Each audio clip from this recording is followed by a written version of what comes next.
Energy, transport, soaring prices across the board. The biggest rail strikes in memory, with support, the unions say, from far and wide. Nearly 90% of services across Britain are affected, with no trains running at all in many regions and severe disruption across most of the rest. This isn't just about trains, say union bosses. With energy bills skyrocketing, this is a cost of living crisis, and working people are suffering. Enough is enough, and those issues that we've been hearing about, cost of living, housing, food, the way that the rich are taxed inappropriately, have all got to be addressed, and we've got to make the government change direction, and even better, we'd like a new government. The Tory conference starts tomorrow, and the Truss government has nailed its colours to the mast.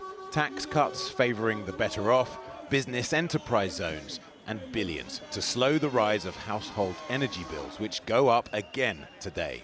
But all of it uncosted, causing meltdown for the markets. How will the nation afford it?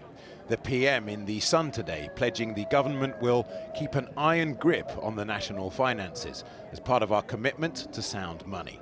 The subtext, looming cuts to public services. And Liz Truss and Kwasi Kwarteng wear their hard hats with pride. They're determined to hold their nerve, promising a medium-term fiscal plan and independent analysis in November. But as Birmingham prepares for the Tory conference, the Welsh and Scottish administrations have demanded a crisis summit, while Labour says a government appointed solely by party members has no mandate. So when you hear noises around spending discipline and cutting our cloth to fit the money that we've got available, what do you hear? What do you make of that? Well, what I want to ask those MPs that make sounds like that, those Tory MPs that do that, is could they live on what the average person in my constituency lives on every single day? I think we should have a general election. We should have one as soon as possible. I'm worried that we won't have one because of our current electoral system and how it works, and the fact that they now know that if they were to call a general election today, most of them would be out of their seats. At today's protest, Charlie Thompson, who used to volunteer at a food bank, now she has to use one. Behind her front door, an increasingly familiar story. Particularly in the area I live in Barnet, you know, it's seen as a very leafy kind of affluent borough, but there are pockets of huge poverty in this borough. Charlie is a designer, but she isn't earning anything at the moment because of long-term health challenges. She gets around £600 a month in universal credit. My electric bills and my gas bills are more than half of that, way more than half of that. So what I'm left with for food is very minimal. That amount will be even less from today.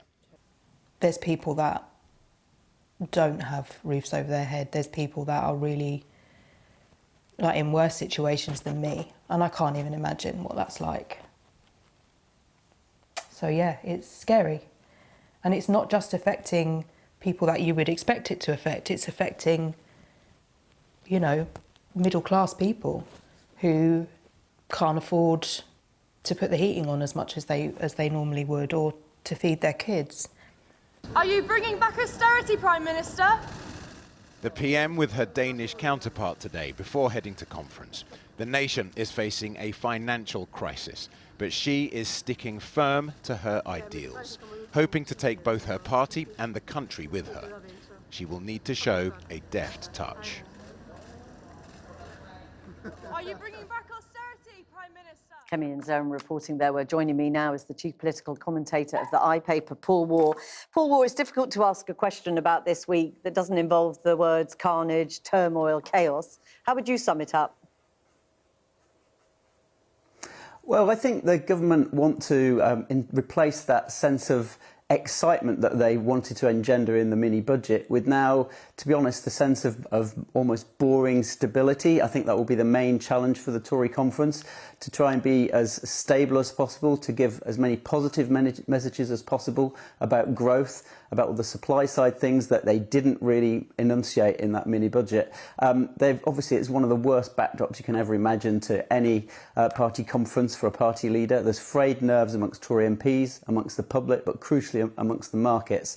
And when Kwasi Kwarteng gets up to speak on Monday, every syllable, every word of every sentence that he says will be watched like hawks on the money markets. And in a way, it might overshadow the Prime Minister's own speech on Wednesday, because his speech on Monday, in many ways, is all that matters. I mean, both of them were accused of being silent in the early days after this mini-budget, as they called it.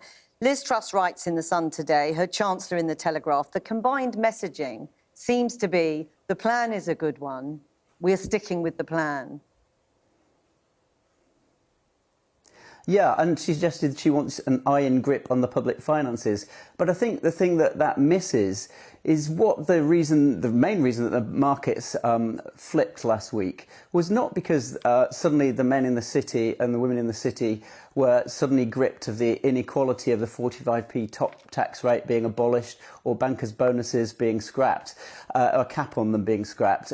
What really freaked them and spooked them was the suggestion that it would be a splurge of borrowing without any plan for showing how the books would be balanced in the long term, or even the medium term. The Chancellor talked about his medium-term fiscal plan, but he said it would be announced in due course, which is phenomenally vague, gave no date for when that would happen. He didn't even define what medium meant in medium term. So I think a lot of people are missing the real reason the markets really were spooked. It's because that lack of clarity. We've seen since then from the Office of Budget Responsibility more pressure on the government to actually allow them to assess independently its figures. Until those figures are seen in black and white, I think the markets will still be jittery, and probably the voters too. I mean, they're still talking about this OBR report not being released till November. Do you think it's even realistic that the MPs will wait that long? I think that's one of the problems, that now that we know that the OBR said it's going to pass it to the government next Friday on October the 7th, the House of Commons will reconvene the following Monday. There'll be huge pressure from MPs to try and make sure that publication is fast-tracked from November. It's a long time to November the 23rd from October the 7th. And it may well be they will ally with Labour in the opposition benches, and that old trick, the parliamentary trick, which Keir Starmer's deployed quite effectively, of having a motion which is basically forces the government to publish its detailed plans, could possibly get a majority in the Commons. I think that's what will cause the government quite a lot of concern if there is any such move. And this rumour that is doing the rounds, this idea that they may not increase benefits in line with inflation. I mean, do you think they could get that through the Commons? Again, it's possible that they could. Don't forget, Tory MPs ultimately are going to be whipped. They don't want to. It's effectively going to be a form of a vote of no confidence in their own government. Very few Tory MPs will want to rebel to that extent. But this coming conference will maybe give us some clues to that. You're going to see quite a few Tory MPs not turn up, but the one MP that is turning up is Michael Gove, and he's dominating the fringes. He's got 8 fringe meetings next week. It'll be interesting to see just how waspish or not he is, given that he had said in the leadership campaign that Liz Truss was on a holiday from reality, given her economic plans. He may want to set out just what the out-of-office email looks like from the British voters. Paul Wall, thanks very much for talking to us today. Thank you.